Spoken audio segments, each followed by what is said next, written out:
Ciencia. Religión. En guerra.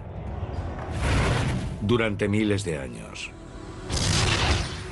Cada vez que se ha puesto algo a prueba, ha resultado que la ciencia tenía razón. A medida que la ciencia ha ido mejorando, Dios ha tenido cada vez menos que hacer. Y sin embargo, hoy podría ser la fusión de fe y tecnología la que nos acerque más que nunca a resolver el mayor misterio de la vida. Como soy una persona religiosa, mi ciencia es una forma de intentar desvelar el misterio de Dios. En busca de Dios. Episodio segundo.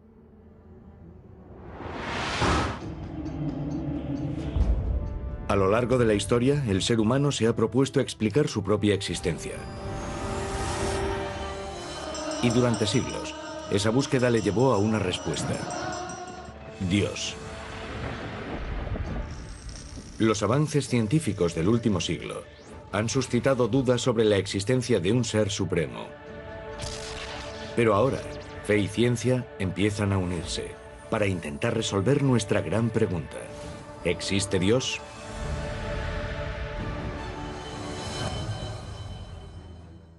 Mientras los cazadores de reliquias y los creyentes miran hacia la Biblia en busca de pruebas, este investigador cree que la clave de Dios podría estar mucho más cerca de lo que creemos. Su búsqueda de respuestas le ha llevado a adentrarse en los entresijos más recónditos de la mente humana. El doctor Andrew Newberg, director de investigación de medicina integrada de la Universidad Thomas Jefferson, estudia lo que ocurre en el cerebro humano cuando contempla a Dios y al mundo espiritual. Estamos en un momento en el que tenemos una oportunidad de unir a ciencia y religión de una forma que nunca habíamos sido capaces de hacer. Y este nexo es el cerebro humano que nos permite explorar nuestro mundo científicamente y pensar sobre las cosas de forma religiosa o espiritual. Usando escáneres cerebrales de baja radiación, Newberg es capaz de observar los cambios físicos que ocurren en el cerebro cuando una persona reza o medita. Hemos escaneado a personas que profesan religiones diferentes y que han llevado a cabo prácticas espirituales a lo largo de muchos años. Nuestro trabajo inicial lo hicimos con individuos versados en la meditación budista tibetana. También escaneamos a un grupo de monjas que llevaban practicando sus creencias religiosas más de 50 años. Usamos un escáner para tomar fotos de su cerebro. Tomamos una foto del aspecto de su cerebro cuando está en reposo, cuando no hacen nada en particular. Y después tomamos otra foto de su cerebro cuando estaban sumidos en su meditación u oración. Entre las zonas que parecían más afectadas durante estas prácticas se incluía una parte del cerebro llamada lóbulo frontal que está situada justo detrás de la frente. Y esta es una parte que normalmente se activa cuando centramos nuestra atención en algo. En los escáneres de Newberg, el lóbulo frontal se activó tal y como lo haría si los sujetos se estuviesen concentrando en un problema difícil de matemáticas. Los monjes tibetanos demostraron un incremento de la actividad en su córtex visual, porque se estaban concentrando en objetos sagrados. Cuando observamos a las monjas que están rezando, no vemos zonas visuales que se iluminen en el cerebro, sino que vemos que se iluminan las zonas verbales. Tiene sentido porque están orando, es una práctica verbal. Pero los escáneres también revelaron algo inesperado. Nos interesaba también la zona conocida como lóbulo parietal, situada en la parte superior posterior del cerebro. Descubrimos algo muy interesante en las personas que practican la meditación y en las monjas que rezan, y es que esa zona del cerebro se tranquiliza durante estas prácticas. El lóbulo parietal es la parte de nuestro cerebro que controla y refuerza nuestro sentido de lo que nos rodea físicamente. De modo que cuando el Dr. Newberg vio que se oscurecía, fue testigo de cómo sus sujetos perdían mentalmente la conciencia de lo que les rodeaba y se convertían en uno con el universo. El cerebro nos dice que deberíamos sentir esas cosas, porque el lóbulo parietal se oscurece y el lóbulo frontal se ilumina. Nos encontramos con una experiencia en la que la persona realmente se abandona y pierde su capacidad de percibir el espacio y el tiempo tal y como lo hacemos normalmente.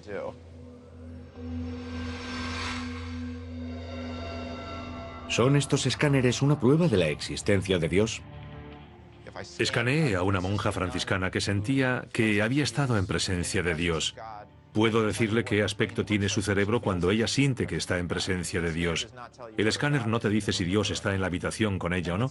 Y lo que es especialmente relevante en el contexto del programa es que es en esa experiencia donde la gente dice, he encontrado a Dios. Encuentran algo que une nuestro universo de una manera especial. Y cuando observamos nuestra realidad material, no vemos esa conexión general.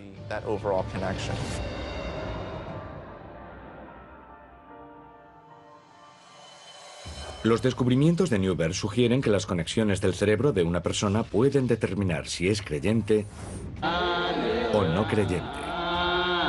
En test realizados dentro del escáner, se pidió a ateos que pensasen en Dios.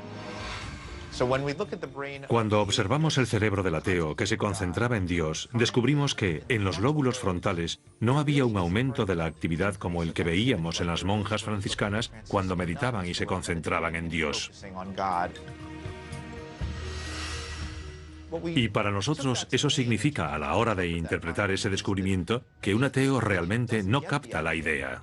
Se pidió a sujetos no religiosos con experiencia en meditación que entrasen en un estado de trance. Los resultados revelaron que su actividad cerebral era notablemente diferente de la de las monjas o monjes en un estado trascendente similar, aunque religioso. No quieren pensar en Dios o tienen problemas para pensar en Él. Y pudiera ser que los lóbulos frontales no se activasen porque simplemente no lo comprenden. Son incapaces de retener ese concepto en su mente. No pueden concentrarse en ello con tanta profundidad como alguien que es religioso o espiritual, porque en esa circunstancia la persona realmente sí lo comprende. ¿Y esa comprensión es resultado de la fe o es la causa? ¿Hay algo incorporado en los cerebros de los fieles? ¿Hay un Dios? ¿No hay un Dios? ¿Cuál es la naturaleza real de la realidad? Cuando estamos en un sueño, actuamos como si fuese la realidad. Y cuando volvemos a nuestra realidad y despertamos, decimos, no fue real, solo fue un sueño. Cuando las personas tienen una experiencia espiritual o mística profunda, hacen más o menos lo mismo. Sienten que esa realidad representa una realidad más fundamental que nuestra realidad cotidiana. ¿Significa esto que Dios está en nuestra cabeza? ¿O podría ser el lóbulo frontal un canal hacia un poder mayor? ¿Hay algo más allá de nuestro cerebro que no captamos en los escáneres y de lo que sin embargo podemos encontrar algunas pruebas? Hacerse esa pregunta para mí es la clave, y no creo que puedas equivocarte haciéndote preguntas. Aunque la búsqueda de pruebas de la existencia del Todopoderoso en el cerebro humano continúa, otros buscan una prueba material de la presencia de Dios en la Tierra. En Etiopía, Bob Cornuke busca uno de los objetos más sagrados mencionados en la Biblia. El Arca Perdida de la Alianza, un cofre de oro que supuestamente guardaba los 10 mandamientos y que lleva desaparecido miles de años. Su recuperación y autentificación corroboraría amplios pasajes del Antiguo Testamento e incluso podría ser un conducto directo hacia Dios. Cornuke ha seguido el rastro de pistas Nilo abajo hasta su fuente, el lago Tana. Cruzaremos el lago y después un trayecto de 3 horas en barco. Las frecuentes tormentas y las aguas infestadas de cocodrilos lo convierten en un viaje peligroso. Si el arca fue traída hasta aquí por sus protectores, las defensas naturales del lago Tana podrían haber disuadido a cualquier posible enemigo. Este recóndito lugar habría sido el escondite ideal para un objeto sagrado. Este lago es muy grande y tiene algunas islas muy interesantes. Podrían ser las piezas de un rompecabezas que resolvería el misterio de dónde está el Arca de la Alianza, de a dónde ha ido. A unos 50 kilómetros de la costa se encuentra una isla prohibida. Un acantilado de más de 12 metros de altura constituye su perímetro. Un obstáculo desalentador, que podría haber protegido al arca de invasores y ladrones. Esta es la isla de Tana Kirkos y, como ven, parece una fortaleza. ¿Cómo podría alguien escalar esa pared si quisiese llegar hasta el arca y llevársela? Tana Kirkos está habitada por monjes que recelan de los extranjeros. Protegen un tesoro de objetos extraños, que podrían demostrar que el arca estuvo oculta en esta isla durante 800 años. Algunos de estos tesoros nunca han sido mostrados a extraños. Resuelto a tener acceso a esos objetos, Cornuc ya ha visitado la isla en otras ocasiones para ganarse la confianza de los monjes. Este es Abba Gabriel, un buen amigo. Está considerado un hombre santo y es venerado por miles de personas. Veremos su aldea y veremos objetos que podrían estar relacionados de manera única con el Arca de la Alianza. Las reliquias están seguras en un búnker protegido. Estamos frente a la puerta tras la cual se encuentran los tesoros. Coronas de reyes, instrumentos que, según dicen, fueron traídos desde Jerusalén junto al Arca de la Alianza. La presencia de Dios está literalmente en estos objetos. Estos frágiles instrumentos se dice que son objetos utilizados en el ritual de sangre llevado a cabo en presencia del arca como ofrenda a Dios. Cornuc tiene permiso para examinar una reliquia crucial: el Gomer, un cuenco antiguo que presuntamente se usaba para contener la sangre del animal sacrificado. Me han dicho que echaban la sangre aquí, la revolvían para que no se coagulase y la usaban para rociar con ella a los fieles, para concederles el perdón. Y rociaban esto sobre el Arca de la Alianza. Los monjes de Tana Kirkos no permitirán que los objetos salgan de la isla, lo que dificultará una autentificación científica. Pero Cornuc cree que los objetos coinciden con la descripción que se hacía en la Biblia de los instrumentos utilizados en los sacrificios rituales. No son pruebas concluyentes, pero refuerzan la teoría de que el arca viajó hasta aquí. La dificultad está en que no puede entrar nadie para decir: puedo asegurar que lo que tenéis aquí es la Biblia. Coinciden bastante bien con lo que dice la Biblia. Podemos tomar las palabras de la Biblia y literalmente aplicarlas a estos objetos, y encajan perfectamente. La historia coincide y todo lleva hasta esta isla. Tana Kirkos revela más pistas. Estamos sobre el acantilado. Es bastante escarpado por ambos lados. Y los Abbas me han mostrado un agujero tallado en la piedra. Dicen que aquí es donde se clavaba uno de los postes de la tienda. Había 4 con los que sujetaban la tienda, y la tienda era el tabernáculo, el lugar donde se guardaba el Arca de la Alianza en el desierto.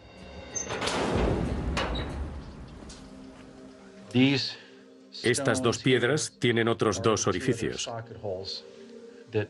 Los cortaron de un bloque de granito y los trajeron aquí, como recordatorio del tiempo en el que el Arca de la Alianza descansaba dentro del tabernáculo. Estos descubrimientos respaldan la teoría de que el arca estuvo aquí, en la isla Tana Kirkos. Pero mientras Cornuc busca pruebas de Dios, muchos de los fieles apelan a un poder mayor, en busca de ayuda para un objetivo más urgente: una cura para el cáncer. Donde la medicina ha fallado, este curandero de Texas podría traer la salvación. ¿Estamos ante resultados impresionantes, prueba del poder de la oración, o ante un placebo?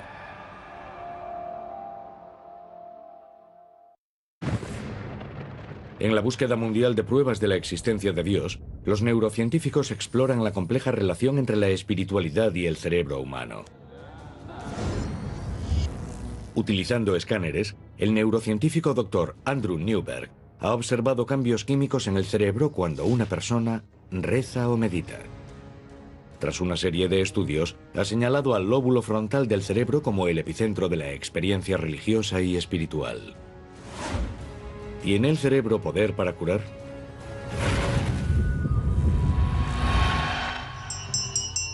Desde los albores de la historia humana, el ser humano ha creído en el poder curativo de la oración.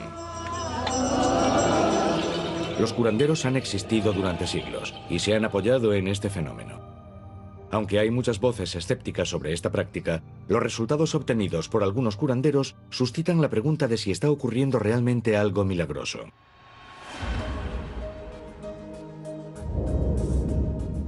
Las multitudes que se pelean porque las reciba el doctor y Sam Naimi creen que son testigos de la acción de Dios a través de la mano del hombre. Este es sin duda uno de los milagros y bendiciones del Señor. El doctor Naimi es un ex anestesista convertido en curandero. Si me llaman sanador por la fe, significa que yo soy el que cura. Pero la realidad es que la curación no procede de mí. Naimi afirma ser un conducto a través del cual viaja la curación. Lo que yo hago demuestra que Dios existe. Naimi afirma que las miles de curaciones que él ha realizado a lo largo de los años son prueba de que la ciencia y la fe actúan en tándem. No puedo separar a Dios de la propia ciencia. Cuando tratamos a personas, ellos no tienen que saber que yo estoy rezando. Muchos de quienes acuden al Dr. Naimi han agotado las opciones que ofrece la medicina tradicional. Tengo cáncer de ovarios. Estoy al final del camino en lo que a drogas se refiere.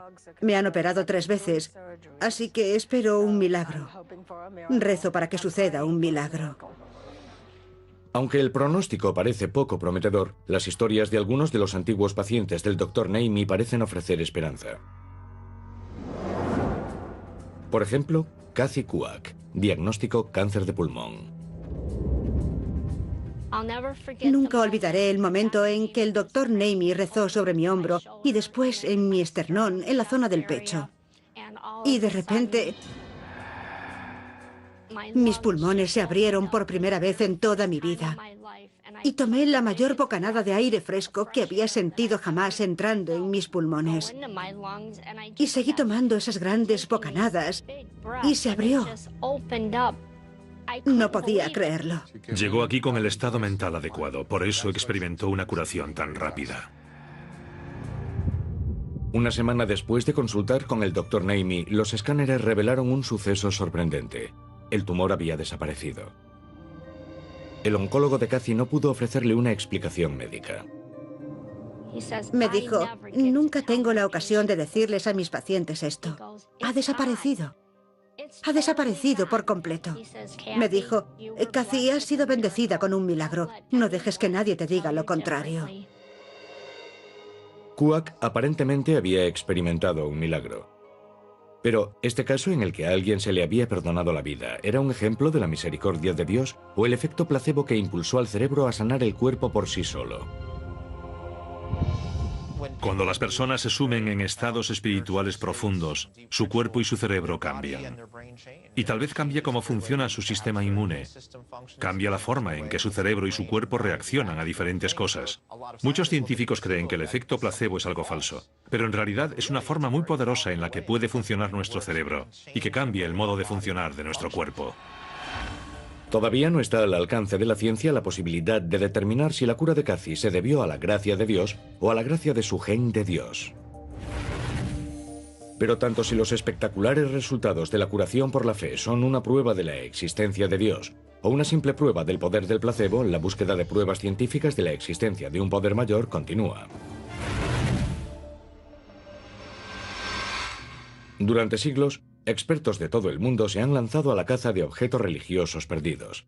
Han buscado pruebas que pudiesen demostrar pasajes de la Biblia y, en definitiva, la existencia de Dios. En el rastro del arca perdida de la Alianza, Bob Cornuck ha llegado al norte de Etiopía para examinar una prueba importante que relaciona al arca con la isla de Tana Kirkos. Esta es la primera vez que se ha permitido a Cornuck ver el documento. Es un texto antiguo que se deshace. Este libro tiene 1700 años. Fíjese en la pátina que tiene. Es de piel de animales. El libro contiene una imagen sorprendente, que podría confirmar la teoría de Cornuck de que el Arca de la Alianza viajó hasta aquí.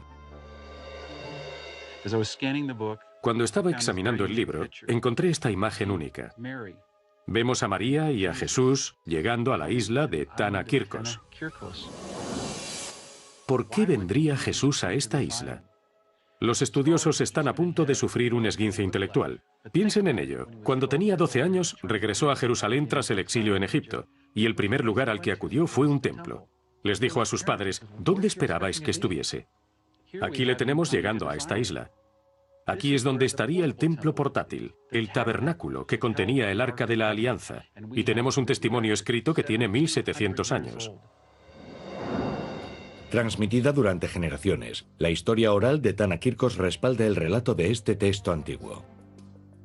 ¿Vosotros creéis que Jesucristo estuvo aquí? 3 meses y 10 días. 3 meses y 10 días. Y estos libros hablan de eso. Sí, Santa María, Jesús, Está Santa María, Jesús, una imagen. la imagen y la historia. La historia. Sí. Esta imagen antigua podría ser un descubrimiento épico. Si Jesús viajó hasta esta isla remota, podría ser una señal de que algo tremendamente importante descansaba aquí. Mientras Cornuc se acerca un paso más al arca, otros investigadores continúan su búsqueda para demostrar la existencia de Dios dentro del cerebro humano.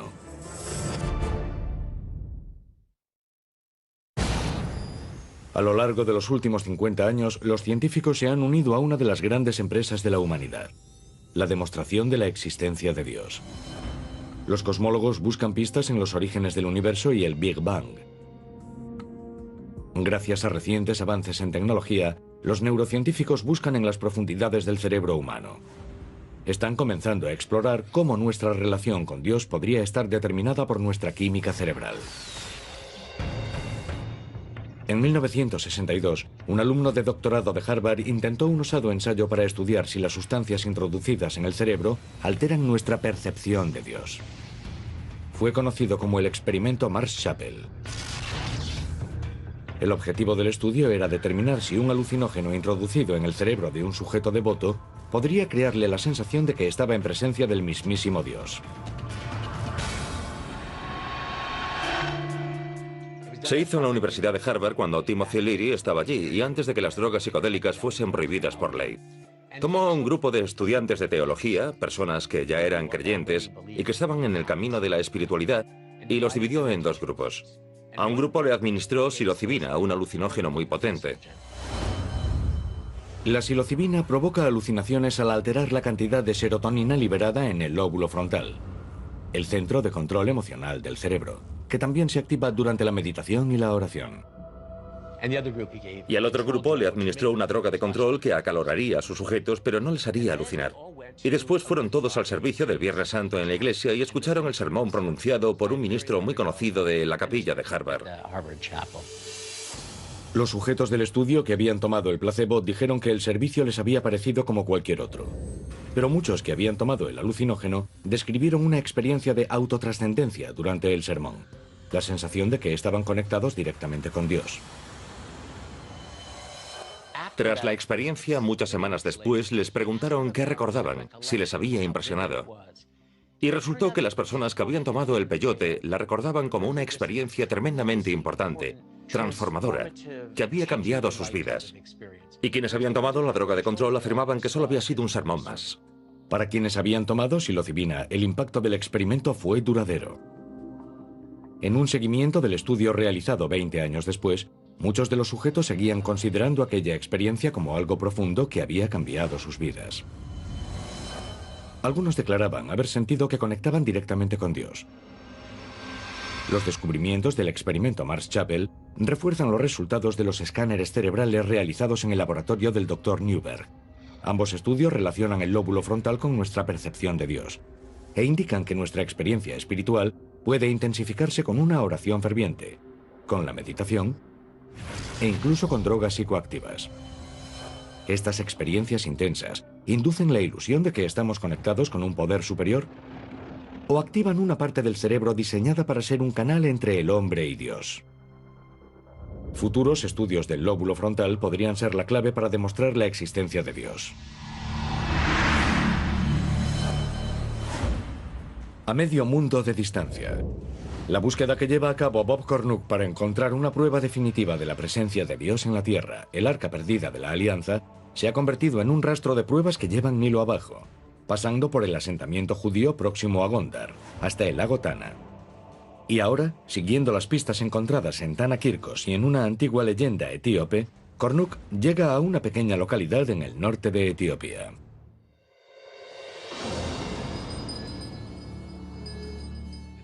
Fin del largo viaje. ¿Cómo he acabado aquí? De todos los lugares que hay en el mundo, acabo en esta polvorienta localidad de Aksum. Aksum no siempre ha sido una pequeña localidad agrícola. Hace 1500 años era la vibrante capital del imperio aksumita, una nación-estado que dominaba el comercio en el norte de África con un poder que rivalizaba con el de Roma. Los reyes de Aksum disfrutaban de lujosas demostraciones de su riqueza y recogían tesoros por todo el mundo antiguo. En el siglo IV después de Cristo se dice que el soberano de Aksum se hizo con el mayor trofeo del mundo cristiano. Ezana fue a la isla de Tanakirkos, se apoderó del arca y la trajo aquí, la trajo a este mismo lugar. Sobre las ruinas de una gran iglesia construida por Ezana, Kornuk ve que la prueba está justo bajo sus pies. Piedras grabadas en un dialecto etíope del siglo IV, el Ge'ez, detallan el robo del arca y su triunfante llegada aquí. Estamos caminando entre los cimientos de la iglesia más antigua del África subsahariana. Y fue aquí a donde el rey Ezana, en el siglo IV, trajo el Arca de la Alianza. Los monjes me han dicho que este es el suelo que queda, un pequeño fragmento del lugar en el que estaba lo más sagrado de lo sagrado. Aquí fue donde estuvo el Arca de la Alianza durante varios siglos. Las pruebas arqueológicas revelan que esta fue en otro tiempo una gran iglesia basílica, una estructura digna de albergar el objeto sagrado. Como vemos aquí, en su época, esta iglesia tuvo unos motivos preciosos junto a estos grabados. No eran solo bloques de piedra, no era una iglesia austera. Esta es una pila bautismal. Probablemente es eso, o una pila en la que los sacerdotes se aseaban antes de entrar a ver el Arca de la Alianza. La iglesia fue saqueada por los invasores musulmanes en el siglo XVI. La historia local cuenta que el arca fue rescatada por sus fieles protectores, que la ocultaron hasta que pudiese ser colocada en la iglesia de Nuestra Señora María de Sion. Cuando la iglesia fue reconstruida en 1965, se convirtió en una catedral fortificada, un búnker bien guardado para proteger algo de gran valor. Ahí es donde los etíopes afirman, y yo personalmente creo, que descansa hoy el Arca de la Alianza.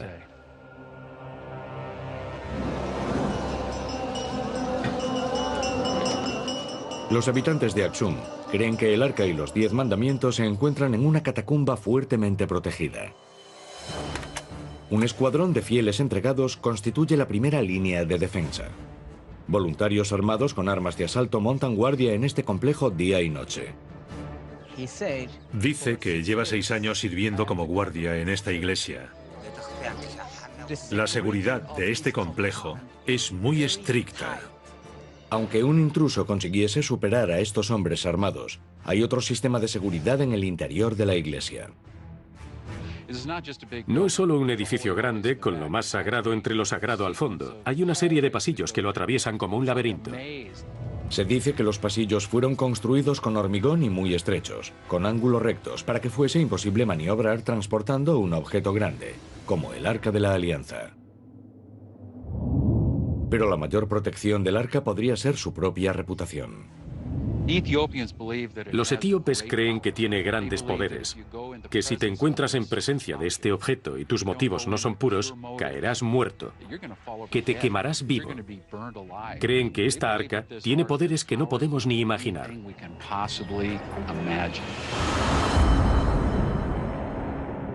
Hace menos de una década, se dice que 3 monjes se colaron en la cámara y se acercaron al arca. Un hombre murió en el acto. Otro murió 2 semanas después.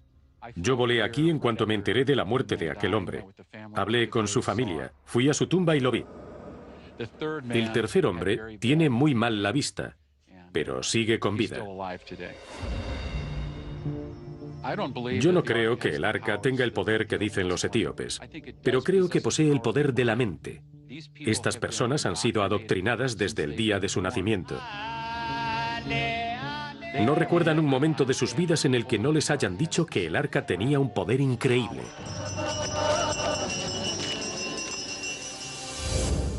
Solo hay un ser humano en todo el planeta con permiso para estar regularmente en presencia del arca.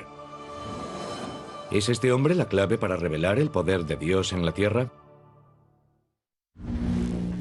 Desde la química del cerebro humano hasta la exploración de sistemas solares lejanos, la ciencia está desvelando nuevas pruebas en la búsqueda mundial para demostrar la existencia de Dios. Armados con las últimas técnicas de análisis científico, investigadores y arqueólogos de todo el planeta buscan el objeto más codiciado de la Biblia: el Arca de la Alianza. Si se descubriese, podría ser una prueba de la existencia del mismísimo Dios. Para Bob Cornuke, la búsqueda de toda una vida le ha llevado hasta una iglesia en la Etiopía rural. Cree que detrás de estas puertas se encuentra el que podría ser el hallazgo arqueológico más importante de la historia: el Arca Perdida de la Alianza. Se cree que este clérigo enclaustrado es la única persona de la Tierra con permiso para acercarse al arca. Es conocido como el Guardián. El guardián es el protector del arca. No puede marcharse nunca. Vive toda su vida atrapado entre estas vallas. Si el arca no estuviese ahí, ¿por qué tendríamos a estos guardianes durante centenares, miles de años prisioneros aquí? El Guardián raramente habla con extraños, pero hoy, tras numerosas negociaciones con los ancianos de Aksum, Cornuke ha conseguido que se lo presenten. En estas poco habituales imágenes vemos cómo el Guardián habla a Cornuke a través de una pequeña verja que se encuentra en la parte posterior del complejo. ¿Su salud es lo bastante buena para venerar al arca? ¿Se encuentra bien?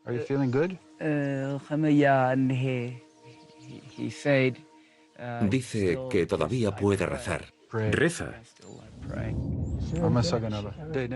Tras unos breves minutos, el Guardián regresa a su puesto.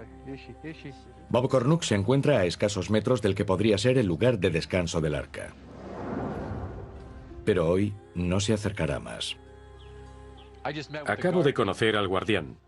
Le tomé la mano y le miré a los ojos, los mismos ojos que posiblemente observan el Arca de la Alianza. Cornuke espera que su recién obtenido acceso al Guardián y su relación con los ancianos de Aksum algún día le traigan la recompensa final: la oportunidad de contemplar el arca. El Arca de la Alianza es la joya, la cumbre de toda la arqueología.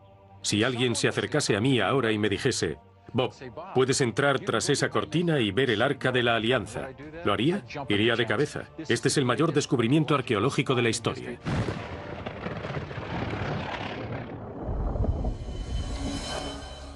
La búsqueda de la prueba científica de la existencia de Dios se extiende desde los objetos más grandes del universo hasta los más pequeños.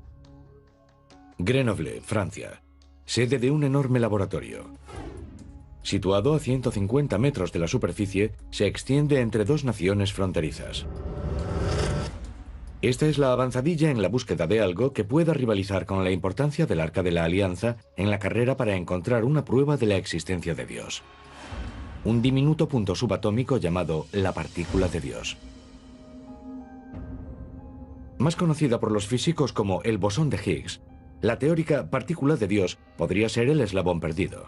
Si se detectase, podría cambiar toda nuestra comprensión del universo y alterar tal vez para siempre el debate sobre la existencia de Dios. Las partículas son de dos tipos. Básicamente hay partículas de materia y partículas de fuerza. Las partículas de fuerza pueden acumularse unas encima de otras, y estas son las que llamamos bosones. Muchos físicos de partículas tienen la teoría de que el bosón de Higgs es la partícula no descubierta que da masa a toda la materia del universo. El bosón de Higgs es muy diferente de todas las demás partículas que conocemos. Lo que hace que sea especial es que incluso en un espacio vacío está ahí. Proporciona un medio a través del cual se pueden mover otras partículas, y a la larga es así como las partículas, como los electrones y los quarks, obtienen masa. La mejor analogía es decir que es un medio, como el agua o la melaza o el aire. A medida que nos movemos a través de ellos, se resisten un poco. Imagínense que si vamos a través del aire podemos ir muy rápido. Si intentamos pasar como un rayo por el agua o por la melaza, nos frenamos. Así que, en sentido amplio, eso es lo que el bosón de Higgs les hace a todas las partículas de la naturaleza. Si consiguiesen localizar esta partícula de fuerza, podría ser un paso clave para desvelar los misterios del Big Bang y el origen del universo. Para estudiar las partículas subatómicas, los físicos usan aceleradores de partículas. Para buscar la partícula de Dios, los investigadores han construido el mayor del mundo: una pista oval de 27 kilómetros, conocida como el Gran Colisionador de Hadrones o LHC. Los instrumentos de que disponemos en el Gran Colisionador de Hadrones son básicamente las máquinas más complicadas y precisas que haya construido jamás un ser humano. Tomamos protones y los aceleramos muy cerca de la velocidad de la luz, hasta el punto de que ya no importa cuál es su velocidad, lo que importa es la energía, de modo que estas partículas tienen más de 20.000 veces la energía que tendría un protón si estuviese inmóvil. Dos rayos de protones acumulan energía mientras circulan a toda velocidad en direcciones opuestas y en rumbo de colisión. Cuando chocan, el impacto resultante hace explotar a ambos en una cascada de partículas más pequeñas si cabe, incluidos diferentes tipos de bosones. Las colisiones entre los protones son tan energéticas que se produce una explosión enorme de diferentes partículas. Los protones tienen quarks y gluones en su interior. De modo que lo que realmente ocurre es que uno de los quarks o uno de los gluones de uno de los protones choca contra las partículas constituyentes del otro protón y se ve una gran ducha. La maquinaria del LHC puede detectar y medir la mayoría de diferentes tipos de partículas que se generan en estas colisiones. Y si los científicos son capaces de encontrar a esta esquiva partícula, todo cambiará. Su descubrimiento podría llevar a una denominada teoría del todo, que podría explicar el mismo momento de la creación. Si retrocedemos en el tiempo, la teoría del todo nos ayudaría a explicar, a comprender lo que ocurrió en el Big Bang.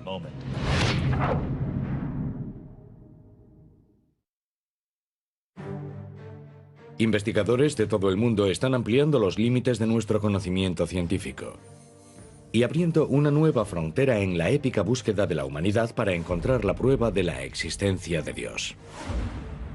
Esa búsqueda ha llevado a los físicos a construir el mayor arsenal de maquinaria científica de la historia de la humanidad: el Gran Colisionador de Hadrones. El LHC dispara rayos de partículas subatómicas a energías que se aproximan a las que se dieron momentos después del Big Bang. Estas colisiones permiten a los científicos explorar los componentes más diminutos de la materia y la energía. Como Einstein dice que E igual a mc², la energía es proporcional a la masa. Si queremos crear partículas más pesadas, necesitamos más energía, lo que significa que hay que construir máquinas cada vez más grandes. El objetivo: encontrar el esquivo bosón de Higgs, más conocido como la partícula de Dios. Su descubrimiento podría demostrar el modelo estándar, una teoría que aúna nuestro conocimiento sobre mecánica cuántica, electromagnetismo y física de partículas. Encontrar el bosón de Higgs sería un triunfo para la imaginación humana. Es el último ingrediente en el modelo estándar de la física de partículas, la última pieza del puzzle. Pero el modelo estándar por sí solo no puede ofrecernos una comprensión completa de la naturaleza. El modelo estándar no explica la gravedad, que todos sabemos que existe, de modo que no solo buscamos el bosón de Higgs en el LHC. Buscamos todo tipo de cosas. Una de las cosas que a los físicos les encantaría encontrar es una teoría del todo.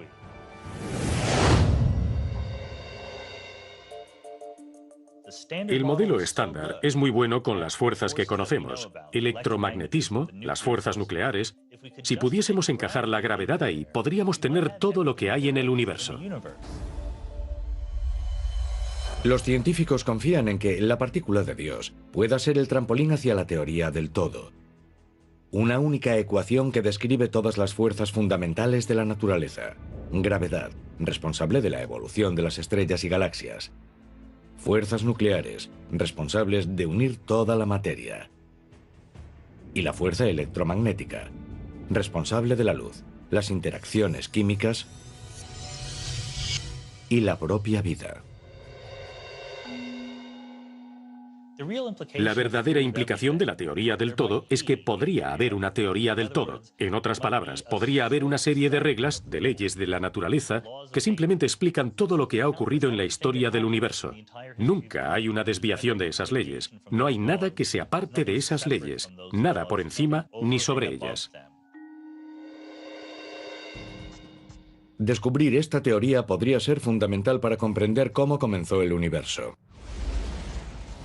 Una de las cosas que necesita una teoría del todo es unir la gravedad y la mecánica cuántica. Es lo que se necesita para comprender el Big Bang, que fue un momento en el que había partículas alrededor, de modo que la mecánica cuántica es importante. El universo se expandía a un ritmo tremendo, de modo que la gravedad también lo era. Una teoría del todo nos ayudaría a comprender qué ocurrió en ese momento. Si una teoría del todo puede ayudar a explicar la creación del universo, ¿podrá ayudar también a explicar a su creador? Si conociésemos la teoría del todo, si pensásemos que conocíamos todas las leyes de la física, desde luego podríamos preguntarnos, ¿es eso todo? ¿O es una buena explicación para decir, bueno, esta es la teoría del todo, porque una inteligencia superior la hizo así? Para algunos, la respuesta es no. Con la teoría del todo, la ciencia sustituiría a Dios como respuesta para cualquier pregunta sobre el universo. Pero para otros, la teoría del todo es en sí misma una prueba de la existencia de Dios, su proyecto de un universo afinado. En la expansión del universo podemos ver cierta arquitectura, orden, energía, que se convierte en materia y que tiene en su interior esta asombrosa capacidad de ordenarse y de dar la vida. Einstein usaba un lenguaje religioso en todo momento. Él no creía en el Dios consciente separado del mundo físico, sino que pensaba en las leyes fundamentales de la física como los pensamientos de Dios. Los investigadores del LHC han llevado a cabo varios experimentos, pero hasta ahora no han tenido éxito en su intento de detectar la partícula de Dios. Pero con la partícula de Dios o sin ella, la búsqueda de pruebas de la existencia de Dios continuará desde las partículas más diminutas hasta los confines más lejanos del universo.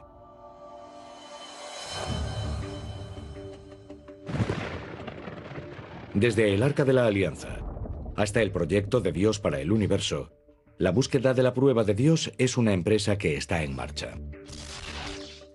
¿Puede demostrar la ciencia la existencia de Dios? Ahora mismo no, pero creo que la única forma en que demostraremos si Dios existe o no, no es solo a través de la ciencia, sino de las perspectivas religiosas y espirituales y desde una perspectiva científica empírica. Pero la propia búsqueda, la persecución de una prueba cuantificable de la existencia del Creador es una faceta que define la experiencia humana. Puede que sea la pregunta más importante de la vida. ¿Existe un Dios? Porque cambiaría nuestra forma de vivir. De modo que hay que buscar una prueba de ello. ¿Es este el lugar en el que la ciencia encontrará finalmente la prueba que demuestre la existencia de Dios? ¿O este? El siguiente gran paso al frente hacia nuestra comprensión de un poder mayor, si es que éste existe, podría llegar en cualquier parte en cualquier momento. Pero aunque la ciencia se esfuerza cada vez más por demostrar la existencia de Dios o negarla, algunos se preguntan, ¿cuánto queremos saber de verdad? El Dios de los vacíos, el Dios que explica lo inexplicable, se ha vuelto cada vez más y más pequeño. ¿Qué elegimos creer? ¿Que este mundo material es todo lo que hay y que la ciencia puede explicarlo todo? Bien. Es un dilema al que se enfrenta hasta el más pragmático de los científicos. Yo no creo que la ciencia por sí sola nos dé un propósito y un significado. No nos dice lo que está bien y lo que está mal. Pero si queremos saber lo que está bien y lo que está mal, es importante basar esa discusión en el mundo real. Y si el mundo real no tiene Dios en él, entonces el propósito y el significado tendrán que venir de otra parte.